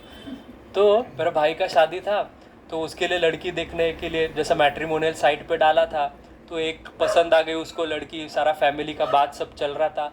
तो लड़की ने पूछा सामने वाले से कि अरे आपके घर में कितने लोग हैं, तो उसने कहा कि इतना लोग हैं, मैं है ये, और बोला कि डस्टबिन कितने हैं। तो समझा ना, डस्टबिन, सच्ची बात है प्रभु जी, मजाक नहीं, डस्टबिन। तो उसने मुझे डस्टबिन मतलब बूढ़े लोग कितने हैं, सच्ची बात है। आजकल की स्त्रियां, बुरा मत मानो, सच्ची में बोलते डस्टबिन कितने हैं। तो ये चीज है कि कुलक्षय, आजकल किसी को भी बूढ़े लोग नहीं चाहिए घर में, पर वास्तव में ये बूढ़े लोग ही हमको, अर्जुन बता रहा है, ये बूढ़े लोग ही हमको क्या करेंगे, हमको हमारा कुल की परंपरा सिखाएंगे। और जब कुल के लोग ही मर जाएंगे, कुल के लोग ही बूढ़े लोग, क्योंकि युद्ध में कौन थे, सारे भीष्म पितामह, द्रोणाचार्य, कृपाचार्य, यही सब लोग थे। ये मर जाएंगे तो कौन आगे की पीढ़ी को सिखाएगा। उसके बाद में जब ये नाश हो जाएगा, कुल का नाश हो जाएगा, कुल क्षय हो जाएगा, तो उसके बाद क्या होगा, प्रणश्यंती कुल धर्म, जो फैमिली का जो ट्रेडिशन है वो खत्म हो जाएगा। तो इसलिए मुझे युद्ध नहीं करना। देखो अर्जुन कितना इंटेलिजेंट है, कोई बकवास बात नहीं कर रहा है, बहुत महान पंडित है अर्जुन, बराबर बातें कर रहा है। फिर कहता है कि जब फैमिली ट्रेडिशन खत्म हो जाता है तो क्या होता है, अधर्मो अभिभवते, अधर्म का जन्म होता है। और जब अधर्म का जन्म होता है तो सबसे महत्वपूर्ण चीज़, प्रदूषंती कुल स्त्रिय, कुल की स्त्री प्रदूषित हो जाती है। और जब कुल की स्त्री प्रदूषित हो जाती है तो क्या, वर्ण संकर से जायते, वर्ण संकर पैदा होते हैं। वर्ण संकर मतलब अनवांटेड पॉपुलेशन, मिक्स्ड पॉपुलेशन। आजकल के जो बच्चे हैं ये कैसे जन्म हुए हैं, 2 प्रकार का विवाह शास्त्र में वर्णन किया है, अनुलोम और प्रतिलोम। अनुलोम विवाह वो होता है जिसमें जो पुरुष होता है वो उच्च वर्ण का होता है और स्त्री नीचे के वर्ण की होती है। इस प्रकार का विवाह शास्त्र सम्मत विवाह है। मतलब अगर पुरुष ब्राह्मण है तो स्त्री को क्षत्रिय, वैश्य, शूद्र इन 3 वर्णों से में से होना चाहिए, या फिर ब्राह्मण वर्णों से एटलीस्ट। पर स्त्री, पुरुष अगर क्षत्रिय है तो स्त्री को ब्राह्मण नहीं होना चाहिए, स्त्री को एक तो उसके नीचे वाले या सम वर्ण का होना चाहिए। ये सारा नियम है। तो आजकल क्या है, कौन देखता है कौन कौन सा वर्ण का है, किसी से भी शादी कर लेता। अब तो मैंने सुना है कि एक लड़की ने अपने आप से शादी कर ली, सोलोगैमी करके खुद से शादी कर ली। क्या जरूरत है किसी और का, इस सच्ची हंसने वाला बात नहीं, सच्ची बात है। कुछ दिन पहले न्यूज़ पढ़ रहा था। तो ये स्त्री, ये बहुत महत्वपूर्ण चीज़ है। शास्त्र में कहा गया है ना स्त्री सम रत्नम, स्त्री के जैसा कोई रत्न नहीं है, स्त्री के जैसा कोई रत्न नहीं। इसलिए जब माँ कहती है ना अपने बच्ची को कि अरे घर पे टाइम पे आया कर, ये होता है, अच्छे कपड़े पहना कर, तो वो सोचती है अरे क्या ज़रूरत है, मैं तो मॉडर्न हूँ। तो इसके पीछे का कारण ये नहीं है कि स्त्री को दबा के रखो, स्त्री को संकुचित करके रखो। ये सारा चीज़ सिखाया गया है, इस मजाक नहीं है। ये सारा चीज़ ये ब्रिटिशर लोग, ये सारा जो अधर्मी लोग हैं, इन्होंने पूरा कल्चर को ख़राब करके रखा है। आप सोचो ये प्रोस्टिट्यूशन, वैश्यागामी, ये कहाँ से आया, कभी सोचा है? किसी स्त्री को अगर मदद चाहिए तो उसको मदद और भी प्रकार से किया जा सकता है। उसको वैश्य होने के लिए प्रवृत्त किया जाता है कि तुम वैश्या बनो, उससे तुमको पैसा मिलेगा। और आज भी तो उसको लीगल करने का बात किया जाता है। तो स्त्री को रत्न माना गया है शास्त्र में, इसलिए रत्न को हम कैसा रखते हैं, सुरक्षित रखते हैं, बराबर। आपके घर में बहुत पैसा है, धन है, तो आप क्या जाके सबको बोलोगे कि देखो देखो कितना पैसा है, तिजोरी खोल के मेरा बैंक बैलेंस देखो? नहीं करोगे। उसको कैसा रखोगे, संभाल के रखोगे। इसी प्रकार से शास्त्र में स्त्री को कहा गया है रत्न, स्त्री को बहुत संभाल के रखते हैं। इसलिए इतने सारे नियम शास्त्रों में। तो कुछ दिन पहले मेरी मम्मी मेरे को पूछ रही थी, वो भागवतम पढ़ रही है, कौन सा कैंटो, 4th 5th कैंटो में कौन सा वर्णन आता है। मैं भागवतम नहीं पढ़ा इसलिए, कौन सा किसी का कोई तो चैप्टर आता है जिसमें भागवतम में शायद से ऋषभ देव, पृथु महाराज, नहीं, अच्छा, तो कोई तो एक वर्णन आता है जिसमें ऐसा श्लोक आया है कि कहते हैं कि स्त्री सुबह आदमी का खून चूसती है और रात को भी आदमी का खून चूसती है, ऐसा भागवत में। तो वो सुन के पढ़ के उसको बहुत दुख हुआ मेरी मम्मी को। बोले कि मैं बहुत 2-3 दिन से डिस्टर्ब थी, मुझे क्या पता, मेरे को पता है नहीं। फिर रात को हम ऐसा बैठे तो मेरे को आके पूछते एक बात पूछनी है तुझे। हाँ पूछ। मैं बोला क्या हो गया? बोलते सब ठीक है, भागवतम है, सब है, पर ऐसा क्यों लिखा, हम क्या इतने बुरे हैं, ऐसा सब बोलने लगी। मैं बोला भरत महाराज, बोला ऐसा सब बोलने लगी। तो मैं बोला क्या? तो बोला ऐसा लिखा कि सुबह खून चूसते हैं पति का, रात को खून चूसते हैं। तो बोलती हम क्या काम नहीं करते क्या? मम्मी बोलते हम क्या काम नहीं करते, इतना घर संभालते, सब कुछ करते और ऐसा बोलते हैं। तो मैंने बोला हाँ बात तो बराबर है। सुबह खून चूसते हैं मतलब क्या? तो पति काम के लिए जाता है और सारा चीज़ क्यों करता है। वास्तव में हमारे प्रभुपाद जी कहते थे, एक बार न्यूयॉर्क में रथ यात्रा जा रहा था तो विष्णुजन स्वामी उनके बाजू में ही बैठे थे, तभी सामने नया संन्यास हुआ था विष्णुजन स्वामी का। तो प्रभुपाद ऐसा सामने बहुत सुंदर सुंदर स्त्रियाँ खड़ी थी, नाच रही थी। तो प्रभुपाद जी उनको देख रहे थे। तो प्रभुपाद जी विष्णुजन महाराज को बोलते हैं कि कितने सुंदर स्त्री है। विष्णुजन महाराज टेंशन में, क्या बोले, कुछ बोले नहीं। फिर बाद में ऊपर बिल्डिंग देखे, see how big big this buildings aren't they beautiful, ये सारे बड़ी बड़ी बिल्डिंग कितना सुंदर है, अच्छी नहीं है? तो बोले हाँ बहुत अच्छी है। तो प्रभुपाद कहते हैं ये सारे बिल्डिंग क्यों बनी है? बोलते ये स्त्रियों के लिए बनी है, एवरीथिंग इज विष्णु माया, बराबर ना। क्यों आदमी इतना सारा मेहनत करता है? स्त्री को दिखाने के लिए, बस स्त्री के लिए। इसलिए कह रहे हैं भागवतम कि सुबह खून चूसती है पति को काम पे भेज के, पति बेचारा पूरा खून दे के पैसा कमा के लेके आता है, और रात को खून चूसती है क्या? सुख लेके, शारीरिक सुख लेके, बराबर। तो इस प्रकार से भागवतम बहुत कठोर बात कहता है। तो मैंने उसको समझाया, वास्तव में ये सारे स्त्रियों को जनरलाइज करके नहीं बोला है, ये उन स्त्रियों को बोला है जो स्त्री विधर्मी है, जो स्त्री अपतिव्रता है, जो स्त्री धर्म का आचरण नहीं करती, जो स्त्री असाधु है, उनके लिए ये चीज़ बोला है। वास्तव में आप देखना, जो स्त्री वैष्णवी है, जो स्त्री साध्वी है, जो स्त्री पतिव्रता है, उनको शास्त्र तो क्या कहता है? यत्र नार्यस्तु पूजन्ते तत्र रमन्ते देवता। आपके घर में देवता कब रहेंगे? ये सारा मूर्ति रखने से देवता नहीं रहेंगे। आप घर पे गणपति रखो, साईं बाबा रखो, उसमें देवता वास नहीं करेंगे। कब वास करेंगे? जिस दिन से आप आपके घर में रहने वाली स्त्री की पूजा करोगे, उस दिन से घर में देवता वास करेंगे। तो ये स्त्री का स्थान है। सिखाया कुछ और ही गया है, बताया कुछ और ही गया है, हमारे मीडिया और सब चीज़ अलग बात है, ठीक है। तो यत्र नार्यस्तु इतना ही नहीं, हमारे वेद व्यास जी और आगे जाके कहते हैं, बराबर। आजकल तो आप सबको पता ना, एबॉर्शन करते हैं, बराबर, स्त्री नहीं चाहिए। वेद व्यास जी और हमको ये सिखाया जाता है कि हमारा शास्त्र में यही कहा है कि पुत्र रहेगा तो नरक से तारेगा। नहीं नहीं, ये सारा गलत है। ये सारा ब्रिटिशर लोग ने इंटरप्रेट करके शास्त्र बताया, मैक्स मिलर और ये सब गलत है। मेरे को बहुत सुंदर श्लोक मिला जिसमें वेद व्यास जी स्कंद पुराण में कहते हैं, दश पुत्र समकन्या दश पुत्रान प्रवर्धयन, कि एक पुत्र के समान नहीं, एक अगर आपके पास पुत्र है तो एक पुत्री है तो एक पुत्री 10 पुत्रों के समान है। 10 पुत्रों के समान एक पुत्री, और उसका लालन पालन करने से 10 पुत्रों का लालन पालन करने का फल मिलेगा। स्कंद पुराण में कहा है वेद व्यास जी ने। तो ये सारा बात वास्तव में स्त्री का स्वभाव कैसा होता है? बच्चे जैसा।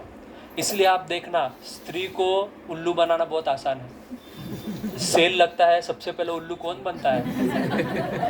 क्योंकि बच्चे जैसा स्वभाव है, बहुत सादा सिंपल स्वभाव है उनका, बराबर। तो टारगेट भी आप देखना कैसा किया जाता है। आप ऐड कभी ठीक से गौर करके देखना, स्त्री उसके बीच का मेन क्या बोलते हैं, यूएसपी रहता है। वो मेन जो मार्केटिंग जो रहता है उसके लिए ही रहता है कि स्त्री को बस तुम ग्रैस्प कर लो तो ऑटोमेटिकली वो आदमी को तो पैसा देना है, क्योंकि स्त्री भोली होती है। आप देखना, प्रभुपाद जी कहते थे कि जब धर्म का कार्य होता है तो आज इधर स्त्री कितने हैं और पुरुष कितने गिनो? स्त्री ज़्यादा है, स्त्री धार्मिक होती है। तो इसलिए कहा गया है कि स्त्री रत्न है, स्त्री की पूजा करोगे तो देवता वास करेंगे। पर ये सारा गलत चीज़ हमको बताया जाता है। तो आप कहोगे प्रभु जी की सारा चीज़ स्त्रियों को ही बताया, क्या पुरुषों को कुछ बताया है कि नहीं शास्त्र? ऐसा नहीं, पुरुषों को तो बहुत, वास्तव में अगर आप देखोगे तो स्त्री को कुछ करना ही नहीं है। स्त्री को कुछ करना ही नहीं है। भगवान की स्त्री के ऊपर विशेष कृपा है। स्त्री जन्म, लोग क्या कहते हैं, अरे हमको तो कोई अधिकारी नहीं है, हमको तो मंथली प्रॉब्लम आता है, बराबर, पीरियड्स आते हैं, तो हम भगवान की सेवा, हम क्यों नहीं सेवा करेंगे, हम इक्वल है, हम ये है वो है। मेरी एक फ्रेंड थी ऑफिस में, हमेशा इसका भी उदाहरण देता हूँ, मेरे पास बहुत ऐसा किस्सा है। तो वो फेमिनिस्ट, नारीवाद क्या बोलते हैं उसको, नारीवादी ना, नारीवाद, तो वो पक्का फेमिनिस्ट। तो मेरे को कहती थी, उसको पता है मैं इस्कॉन का, तो और भी उसको क्या पता नहीं क्या गुस्सा था, मैं कुछ बोला नहीं था उसको। तो हम ऐसे लंच ब्रेक में डिस्कस करते, तो मेरे को कहती थी हम और पुरुष में क्या फ़र्क है? बोलते हम भी तो सेम है। तो मैं बहुत बार सुनता, बोलता अरे नहीं ऐसा वैसा। फिर मेरा बहुत कंटाल आ गया, मैं उसको एक ही चीज़ बोला, मैंने उसको बोला देख, हम तुम और मैं सेम है, सब समझ में आया मेरे को। जब रात को हम लोग एक साथ ट्रैवल करते थे ट्रेन से, मालाड से आते थे, वो बोरीवली उतर जाते थे, मैं आगे वैसे ही आ जाता था। तो मैं उसको बोला देख, हम लोग रात को लेट निकलते हैं, बराबर, तो लेडीज़ का डब्बा में पुलिस होता है, जेंट्स का डब्बा में पुलिस नहीं होता है। क्यों तुमको चाहिए पुलिस? तुम इतने कैपेबल हो तो क्यों तुमको रक्षा की जरूरत है? तुम खुद लड़ो, तभी तुमको सारा सुविधा चाहिए, बराबर। अगर you are equal then why do you need a policeman, right? तो चुप हो गए। बोला ये सत्य बात है, हमको स्वीकारना है, क्या गलत है? स्त्री का शरीर, अगर एक आदमी और स्त्री में युद्ध करा दो, कौन जीतेगा? शारीरिक संगठना ही अलग है, बराबर। आप देखना शास्त्र अगर आप पढ़ोगे तो शास्त्र में पुरुष को अधिक काम दिया गया है। उल्टा हो गया है, आज स्त्री जाके बाहर काम कर रही है, जरूरत ही नहीं है। क्यों जरूरत नहीं है? अरे तुम पुरुष को जाके पूछो शाश्वत प्रभु जी से, प्रभु जी आपको कोई बोलेगा मैं आपको महीने का 1 लाख रुपए लाके दे दूंगा, आप सिर्फ घर पे बैठा भजन कर, अच्छा लगेगा कि नहीं प्रभु जी? मेरे को तो बहुत अच्छा लगेगा, बाकी कोई भाव बोले कि नहीं बोले, मेरे को तो बहुत अच्छा लगेगा, है ना? पुरुष को पूछो तुम जाके, और ये सुविधा तुमको दी गई है। स्त्री को यही सुविधा दी है कि पुरुष जाके पैसा कमाएगा, स्त्री घर पे बैठ के मस्त भजन करेगी, सेवा करेगी, क्या दिक्कत है? पर आज स्त्री को क्या करना है? काम करना है। फिर फ्रस्ट्रेट हो जाएगी, फिर कहेगी अभी मुझे जॉब क्विट करना है, आई नीड अ ब्रेक। हाँ, घूम फिर के तुमको ब्रेक चाहिए। फिर हस्बैंड को कि चलो घूमने जाते हैं, थोड़ा सा ब्रेक हो जाएगा, माइंड रिफ्रेश हो जाएगा। यही चीज है, किसी को काम करना पसंद नहीं, हमारे ऊपर तो ये कर्तव्य डाला गया इसलिए हम कर रहे हैं। किसी को पसंद नहीं, कोई किसी बच्चे को जाके पूछो तुमको स्कूल जाना पसंद है, वो कहेगा कि मुझे पसंद है। वैसे ही आज किसी पति को नहीं पसंद है काम को जाना, करना पड़ता है, जिम्मेदारी इसलिए, बराबर। स्त्री को नहीं, स्त्री को कितना सुंदर जीवन दिया है। अच्छा, जब हम शास्त्र में बोला गया था कि जब किसी स्त्री को जब मासिक का धर्म होता है, मतलब पीरियड्स होते हैं, तो उसको भगवान को छूना नहीं चाहिए। तो हम लोग बहुत उस पर रोष करते, क्या भगवान को छूने से में क्या होता है, कि हम क्या भगवान के लिए अशुद्ध है क्या, भगवान को क्या शुद्ध अशुद्ध, ये वो ऐसा तर्क वितर्क करते हैं। मेरा सिर्फ इतना ही कहना है उन लोगों को, इतना ही कहना है। अभी हम लोग डॉक्टर के पास जाते हैं ना, हमारे एक डॉक्टर है, वो क्रिश्चियन है, तो वो थोड़ा नास्तिक टाइप का है, उसका धर्म मानता है। तो मेरी वाइफ ने उसको बोला कि अरे मेरे को ना प्रॉब्लम था, तो इसलिए मैं सेवा नहीं कर, मतलब ऐसे बात करते हैं हमसे सब चीज़, तो मैं सेवा नहीं कर पाई। तो बोलते ये सब क्या मानते हो तुम?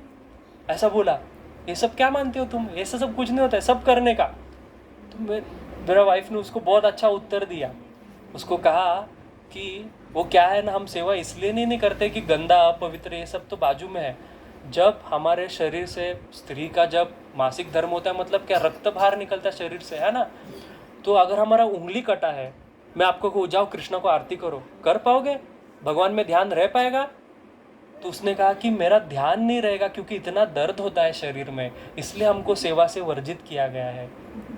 ये कारण है। कारण ये नहीं कि तुम अपवित्र हो। भगवान को क्या अपवित्र? भगवान तो सूर्य, कृष्णा है सूर्य सम।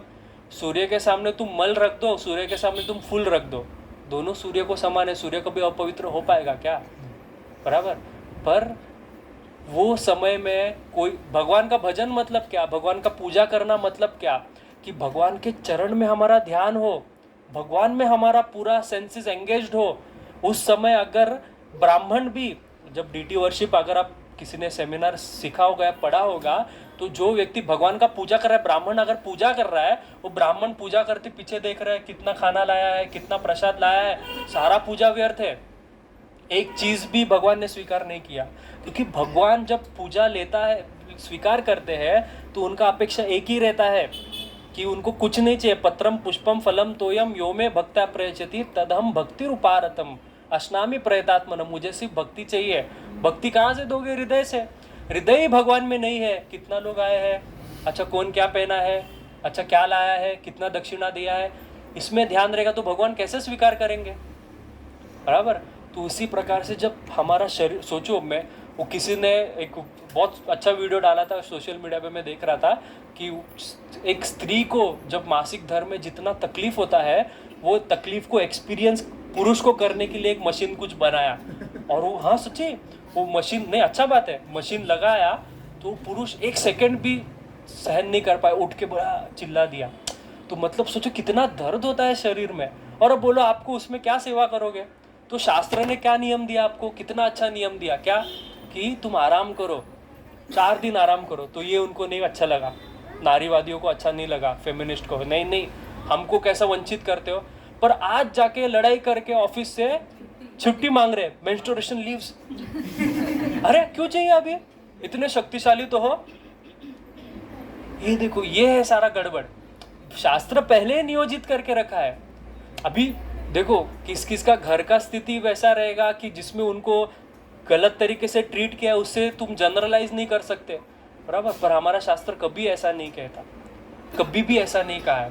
तो मैंने मेरे मम्मी को कहा कि ऐसा बात नहीं है कि शास्त्र में ऐसा स्त्री को नहीं बोला है। वास्तव में कि आप देखना कि जो भी स्त्री भगवान की भक्त बनी है उसका पूजा किया गया है। सबसे पहला स्तुति भागवतम का कौन सा है? सबसे पहला स्तुति किसका लिया है भगवान ने? कुंती महारानी का, बराबर। भगवान की सबसे बड़ी भक्त कौन है? गोपी, सारी स्त्रियां। हमको भी क्या बनना है आगे जाके? शरीर हमको भी स्त्री का ही धारण करना है, बराबर। तो स्त्री भगवान के लिए बहुत प्रिय है, इसलिए भगवान ने उनको सारा चीज से मुक्त कर दिया कि तुम कुछ धर्म का पालन मत करो, तुम चैंटिंग भी मत करो। सच्चे बात है, मध्वाचार्य कहते तुम चैंटिंग भी मत करो, मतलब बैक टू गॉडेड चले जाओगे बिना चैंटिंग के। कैसे? तो मध्वाचार्य कहते हैं कि 4 चीजें हैं। पहला, एक सेवक को आपके स्वामी में, सेवक को स्वामी में, गुरु को, शिष्य को गुरु में, और शूद्र को ब्राह्मण में, और स्त्री को अपने पति में कृष्ण का दर्शन करना चाहिए।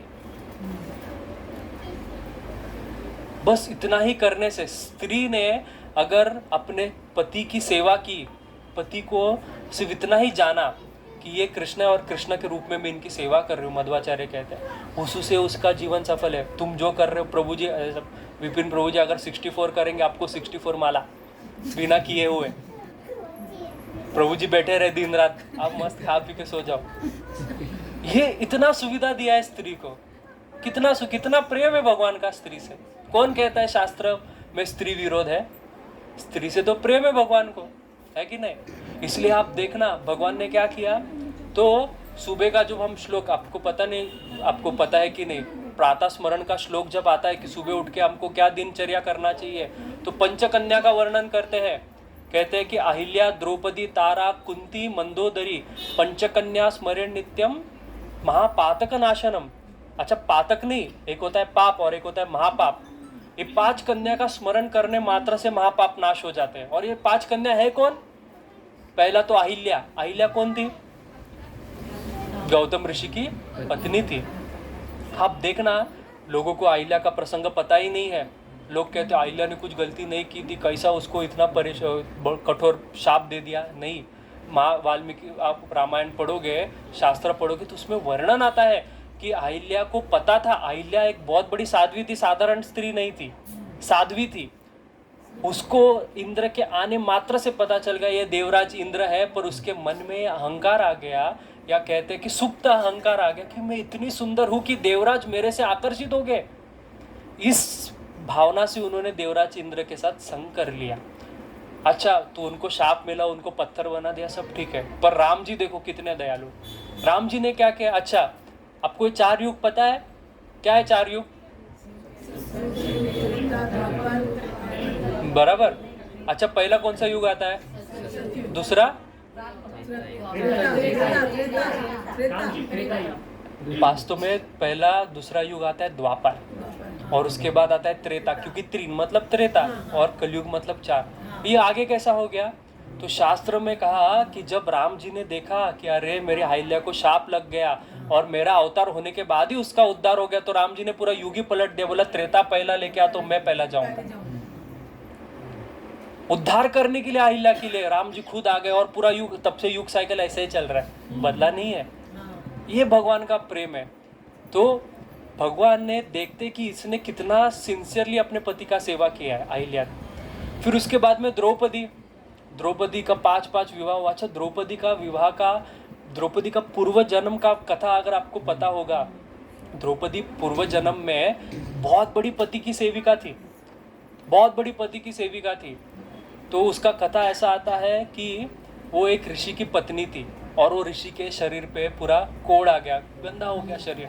पर ये ऋषि के मन में अभी भी काम भावना थी, और उसको उसके जो राज्य में एक बहुत ही सुंदर वैश्या थी, उसको भोगने का इच्छा थी। तो ये ऋषि ने कहा कि मुझे उसको भोगना है, वैश्या को।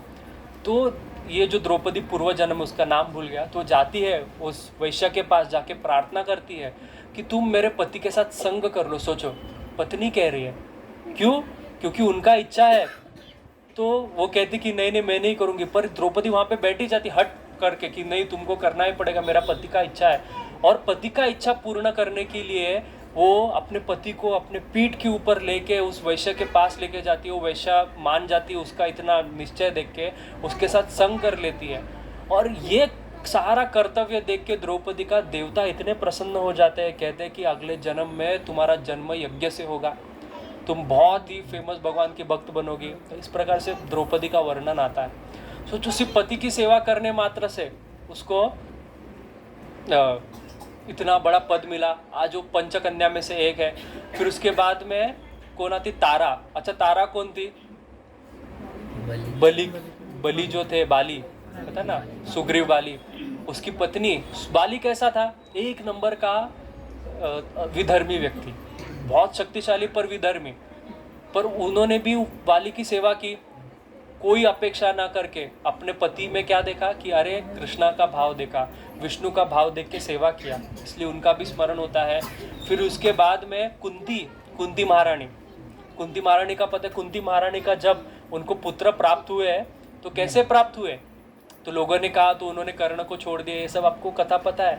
तो भगवान ने स्पेशली ऐसे कन्याओं को चूज किया। मंदोदरी आखिर में रावण की पत्नी, कि जिन लोगों ने सारे लोगों ने अधर्मी करके विधर्मी करके गंदे नाम से संबोधित किया, पर भगवान ने उन्हीं को उठा के पंचकन्या बना दिया और उनको कहा कि तुम उनका स्मरण नित्य करो क्योंकि मेरे भक्त है, और जब इनका स्मरण करोगे तो महापाप का नाश होगा।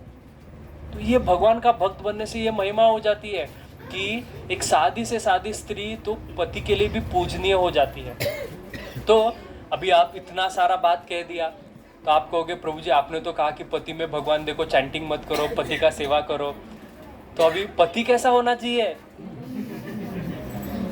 ये भी तो प्रश्न आता है। हाँ ये बहुत जरूरी है। तो हमारे प्रभुपाद जी कहते थे कि a husband should be 100% devotee of a Krishna, then a wife should be 100% servant of that husband.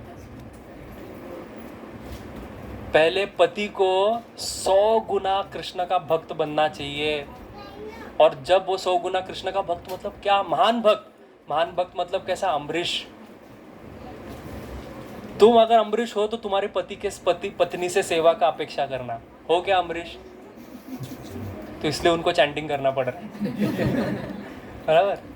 हमको पहला पति को इतना अच्छा बनना है, इतना धर्मी बनना है, कृष्ण का भक्त बनना है कि वो पूरे कुल का उद्धार कर लेगा, किसी को कुछ करने की जरूरत नहीं है। पति को पहला वैसा बनना है। ऐसा नहीं है, शास्त्र में पति के लिए भी धर्म बताए गए हैं। क्या धर्म है?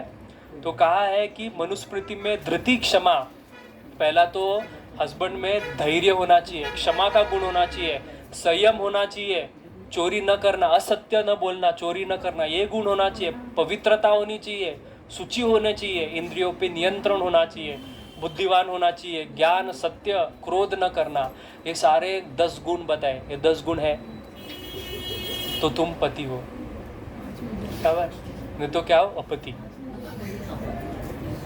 ठीक है। तो ये ऐसा नहीं है, शास्त्रों में सबके लिए नियम है, और वास्तव में शास्त्रों में पुरुषों के लिए अधिक नियम है कि पुरुष को ऐसा बनना चाहिए। आप देखना कि जिधर भी वेदव्यास वर्णन करते हैं सारा पुरुषों का ही वर्णन करते हैं कि पहला पुरुष तो ऐसा बनो, फिर बाद में स्त्री का बात करेंगे। ठीक है। तो पहले पुरुष को 100% कृष्णा का भक्त बनना है, उसके बाद में स्त्री तो अपने आप भक्त बन जाएंगे। तो इसलिए यहाँ पे कहते हैं अर्जुन ये बात, प्रदूषंती कुल स्त्रिय, कि कुल का स्त्री प्रदूषित हो जाएगी, सारा कुल का नाश हो जाएगा। और स्त्रियों को भी ये समझना चाहिए कि हमको किसी पुरुष का इक्वल नहीं बनना है, कोई जरूरत नहीं है। आपको आपकी महानता दिखाने की, किसी के समान बनने की जरूरत नहीं है। आप हो महान, क्या जरूरत है किसी के समान बनने की? ये बच्चों को संभालना, घर को संभालना, ये बहुत बड़ी जिम्मेदारी है। बराबर। ये साक्षात वैकुंठ है। वैकुंठ देखो, वैकुंठ का अधिकार किसको, कौन संभालता है? लक्ष्मी। इसलिए स्त्री को लक्ष्मी बोला है। आप देखना भगवान भी जब अपने मेन डिपार्टमेंट देते, मैं उदाहरण देता हूँ, सारे मेन डिपार्टमेंट किसके पास है? स्त्रियों के पास। लक्ष्मी देवी के पास फाइनेंस डिपार्टमेंट, और वॉर डिपार्टमेंट दुर्गा देवी के पास है, और फिर एजुकेशन सरस्वती देवी, सब स्त्रियों का बोलबाला है सब जगह पे देखना। और भगवान भी इतने महान है कि भगवान भी आज भी कहते हैं, अरे अगर आप कृष्ण के भक्त हो तो कृष्ण से सीखो। क्या सीखो? सेवा कुंज में कृष्ण क्या करते हैं, क्या करते हैं। हाँ, तो ऐसा सम्मान होना चाहिए। एक स्त्री को अपने पत्नी में वैष्णवी देखनी चाहिए कि ये भगवान की दासी है और मुझे इसको हर रोज प्रणाम करना चाहिए। सच्ची में वांछा कल्पतरुभ्य से हम बाहर करते हैं पर घर के वैष्णव को ही नहीं देखते हैं। हाँ मैं करता हूँ, पूछो उसको, सच्ची करता हूँ। वो मुझे आके प्रणाम करती है, मैं उसको प्रणाम करता हूँ। वांछा कल्पतरुभ्य, मैं कहता हूँ तुम मुझे प्रणाम करो, मैं भी उसको हर रोज कहता हूँ कि मेरा पैर छूगी तो पाप लगेगा, तो इसलिए मैं भी उसको प्रणाम करता हूँ। वांछा कल्प, सच्ची करता हूँ, मजाक नहीं। वो मेरा पैर छूती, मैं उसको मेरे को कहती, तुम मुझे क्यों प्रणाम कर रहे हो? वो दासी है भगवान की, भगवान की दासी है, तो हमको प्रणाम करना ही चाहिए ना। यही फर्क है, हम क्या बाहर सबको वैष्णव देखेंगे, घर में नहीं देखेंगे। तो इसलिए प्रदुषंती कुल स्त्री। और सबसे महत्वपूर्ण बात प्रभुपाद जी कहते थे कि स्त्री को सबसे उत्तम कार्य दिया गया है, वो है सौभाग्य दिया गया है माँ बनना। तो बच्चों का ख्याल रखना स्त्री को बहुत ज़्यादा ज़रूरी है। मेरे जो शिक्षा गुरु है कमलोचन प्रभु बहुत सुंदर बात कहते हैं कि this two things go hand in hand. ये दो चीज़ हाथ में हाथ लेके चलते पैरेलल। एक क्या है? एक है बेबी सिटिंग और एक है ओल्ड एज होम।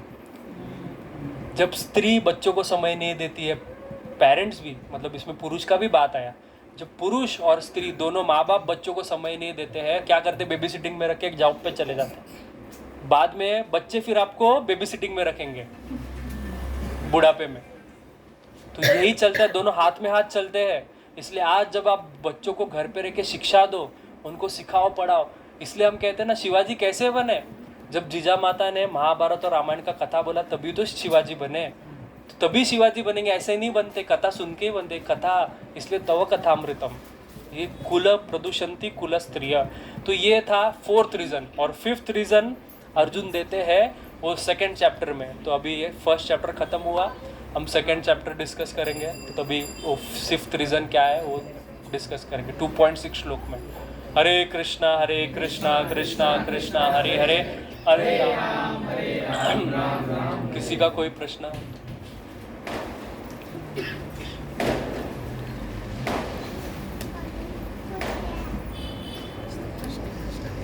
हाँ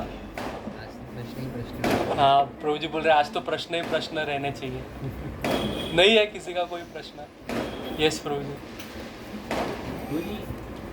ये त्रेता युग वाला द्वापर युग वाला थी जो था, हाँ। क्या पैरेलल चल रहे थे क्या सब? मतलब साथ में द्वापर भी चल रहा था, सतयुग भी चल रहा था, त्रेता भी चल रहा था? नहीं, ऐसा नहीं हुआ। ये सतयुग में अहिल्या को शाप मिला, और उसको शाप मिला कि तुम इतना करोड़ों साल तक तुम, हाँ, और शाप मिला कि तुम्हारा त्रेता में उद्धार हो जाएगा। तो इसलिए भगवान ने देखा, अरे अभी तो द्वापर है, मुझे आना पड़ेगा कृष्णा अवतार में, उसके बाद राम बन के आऊँगा, तब तक मेरी भक्त क्या पत्थर बन के रहेंगी। इसलिए फिर उनको त्रेता को आगे लेते हैं। ये जो है ये तो हमेशा साइकिल चलते रहता है। हाँ इस बार के लिए हमारे लिए ऐसा है। हाँ, जो इस बार से हुआ है, ये जो 28वें चतुर्युग में जो हुआ है, ये अभी हमेशा के लिए रहेगा। हाँ, ये पूरा इसमें चलेगा अभी। जैसे कि हर जो बोलते हैं ना कि मल्टीवर्स नाम का जो एक कंसेप्ट है, बराबर, कि साइमल्टेनियसली अलग अलग जगह पे ये चीज़, तो अलग अलग ब्रह्मांड में अलग अलग चतुर्युग चलते रहते हैं। तो ये जो सारा लीला है ये स्पेशली इस मनवंतर में चल रहा है, तो ब्रह्मा जी का इस टाइम में चल रहा है। अलग जगह पे प्रॉपर चल रहा है, त्रेता सतयुग द्वापर त्रेता ऐसा, पर ये इधर स्पेशल हुआ है।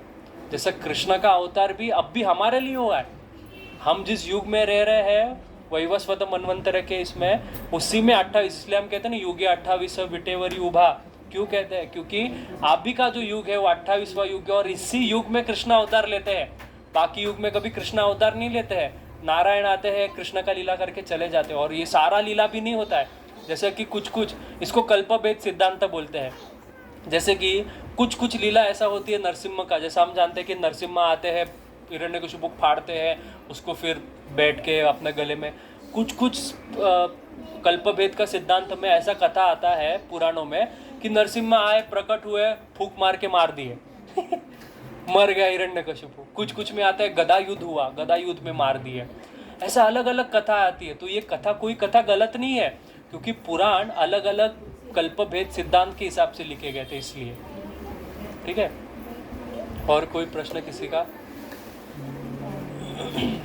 ठीक है, कोई प्रश्न नहीं। हरे कृष्ण हरे कृष्ण। हाँ मनुष्य जन्म सुदुर्लभ कहा गया हाँ, हाँ। है शास्त्रों में, हम्म, फिर भी कभी कभी एक गर्भपात की अवस्था होती है जो अबॉर्शन कहते हैं। हम्म, तो मनुष्य का जन्म माता के गर्भ में हुआ, लेकिन उसको जन्म नहीं हुआ, उसके पहले उसको मारा गया। हाँ। उसके पीछे कर्म का सिद्धांत क्या है? वास्तव में प्रभुपाद जी कहते थे, प्रभु जी पूछ रहे हैं कि यही प्रश्न शायद से प्रभु जी का, कि जो अभी गर्भपात करते हैं, अबॉर्शन करते हैं, उसके लिए कर्म का गति क्या है।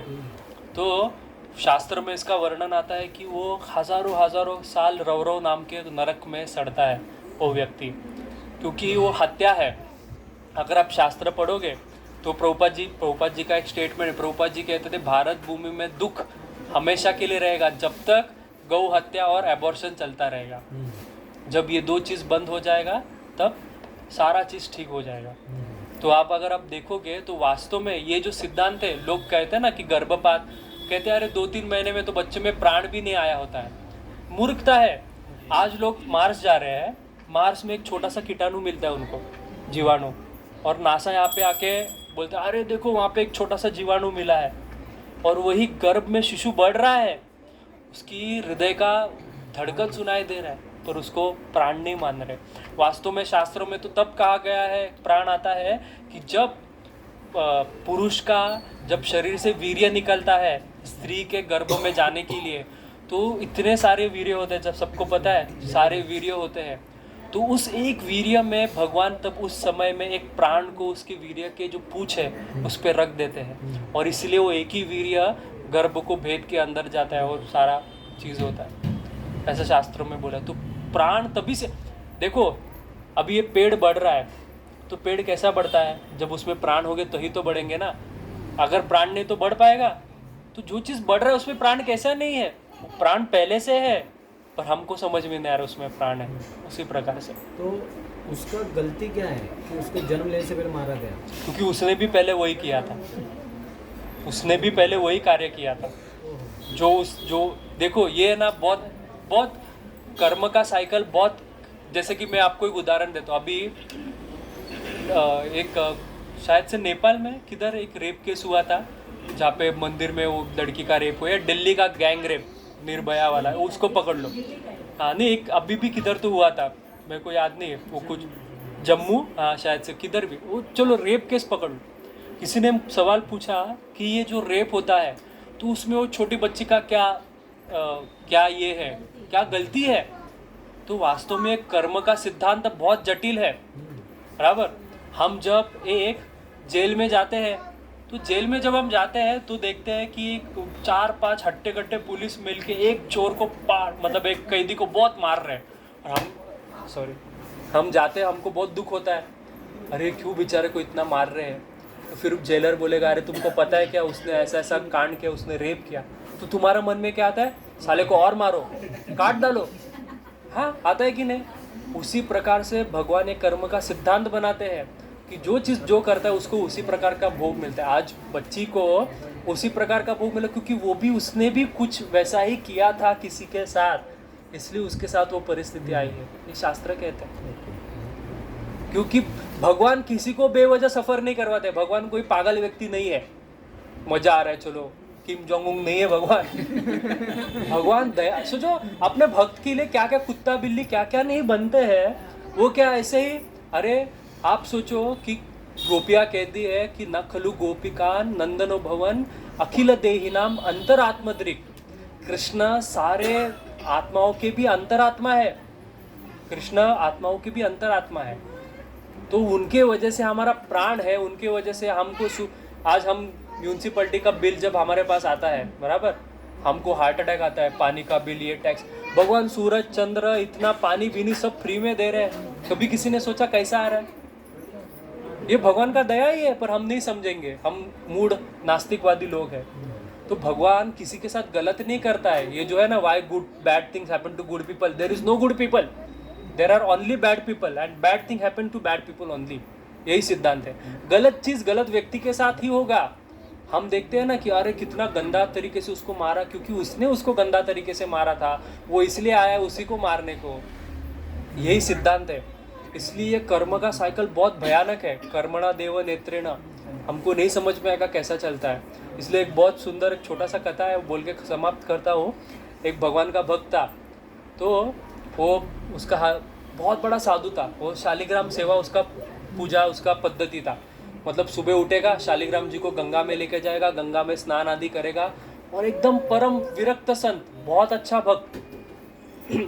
एक बार अचानक से कहीं से गंगा में 90 लोग आ जाते हैं उसको, साधु को मारने को। चारों ओर से घेर लेते, कहते हम तुम्हें मारेंगे। तो साधु पूछता है, अरे मैंने क्या किया, मुझे क्यों मारोगे, मैंने तो कभी किसी को दुख भी नहीं दिया। तो तभी वो कहता है कि ठीक है, अभी तुमने मुझे मारने का डिसाइड किया, तो एक छोटा सा विनंती है, मैं मेरा पूजा समाप्त कर लूँ, फिर तुम मुझे मारना। तो वो पूजा समाप्त करता है, फिर वो सारे 90 लोग मिलके उसको मार डालते हैं। वो भगवान के पास जाता है, भगवान को पूछता है, मैं तो आपका भक्त था, मैं इतना पूजा पाठ किया, आपने मुझे मरवा दिया। तो भगवान कहते हैं कि अरे तूने पिछले जन्म में ये 90 लोगों को मारा था, और मैंने तेरे ऊपर क्या कृपा की कि तुझे 90 बार जन्म लेना पड़ता था ये भोगने को। 90 बार तुझे एक एक के हाथ से मरना पड़ता, 90 जन्म लेने पड़ते थे, मैंने एक ही जन्म में सारा चुकता कर दिया। ये भगवान का कृपा है। जब भगवान, हम माँ क्या करती है, कभी कभी हॉस्पिटल में हमको एडमिट करती है, और डॉक्टर को कभी कभी हमारे ऊपर चीरफाड़ करना पड़ता है। माँ को दुख होता है, पर माँ वो सहन करती है। क्यों? क्योंकि उसको पता है इससे बच्चा ठीक होने वाला है। उसी प्रकार से भगवान को पता है कि मेरे बच्चे को तकलीफ होने वाला है, पर भगवान सहन करते हैं माँ की तरह। यही दृष्टांत है आचार्य देते हैं श्री वैष्णव संप्रदाय। फिर अपराध किसको लगता है, माँ को, पिताजी को, सबको, माँ पिता जो भी उसमें इन्वॉल्व है, डॉक्टर भी, हाँ सबको, करने वाला भी। डॉक्टर तो बोलते हैं मम्मी पापा बोले इसलिए हमने अबॉर्शन कर दिया। मम्मी पापा बोलेंगे कल मुझे जहर दे दो। ना ऐसा है। अब हर एक का एक क्या बोलते हैं एथिक्स है, किसी हर एक का एक होता है ना कि अच्छा मैं इसके बाहर नहीं जाऊंगा, ये मेरा रूल्स है। कोई कुछ तो होता है ना। ऐसा बहुत सारे मैं डॉक्टर को भी जानता हूँ जो ये प्रैक्टिस ही नहीं करते हैं, ऐसा भी डॉक्टर है। वास्तव में ये प्रैक्टिस चल क्यों रहा है? डॉक्टर का तो बात ही छोड़ दो, मेरे को डॉक्टर के ऊपर बोलना ही नहीं है। हाँ सच्ची, कोई इधर डॉक्टर है क्या? रामायण, वाल्मीकि रामायण पढ़ोगे, उस दिन मैं आपको बोल रहा था, वाल्मीकि रामायण में वर्णन आता है, शास्त्रों देखो कैसा सिखाता है।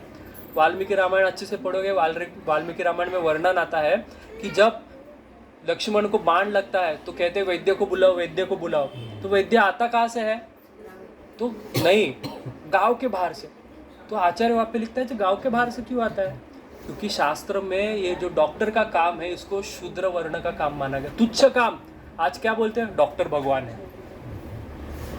क्यों? क्योंकि वो पैसा कैसा कमा रहा है? किसी का बीमारी से। बीमारी से पैसा कमाना अच्छा बात है क्या? पर आज तो उसका बहुत बड़ा बिजनेस बन गया है। डॉक्टर पूछो, मेडिकल वालों, मेरी वाइफ है, पूछो उसको मेडिकल कैसा चलता है, बराबर। तो यही चीज़ है, डॉक्टर कोई आपका दया नहीं कर रहा है। वो जो आपको मेडिसिन लिख के देता है, प्रभु जी को भी पता रहेगा।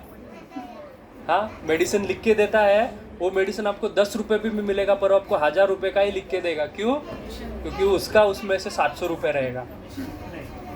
आपसे फी लेगा 10 रुपये। आप बोले कितना बड़ा डॉक्टर है, 10 रुपये ले, आ रहे बेवकूफ़ बना रहे वो। तो बुरा, ऐसा अच्छे डॉक्टर भी है, नहीं ऐसा नहीं है, पर बोल रहा हूँ कि हमको पता नहीं। आज हम सब क्या बच्चों को बोलते हैं, जा डॉक्टर बन, डॉक्टर बन। अरे मत बनाओ डॉक्टर, बच्चों को क्या बनाओ? पंडित बनाओ। कौन सा पंडित? अच्छा, कथावाचक बनाओ, ब्राह्मण बनाओ, भक्त बनाओ बच्चे को। हाँ, डॉक्टर बना रहे तो ऐसा सिखाओ कि किसी को लूटपाट ना करे, मदद करें, ऐसा डॉक्टर बनाओ। तो फिर वो कैसा रहेगा? सुश्रुत बन जाएगा। सुश्रुत महर्षि, जिनका पुतला आप ऑस्ट्रेलिया के मेडिकल कॉलेज के बाहर लगा है। तो ऋषि बन के भी बन सकते हो डॉक्टर। पर आज कौन डॉक्टर ऋषि है? हरे कृष्णा कृष्णा कृष्णा हरे हरे, हरे राम राम राम हरे हरे। श्रील प्रभुपाद की।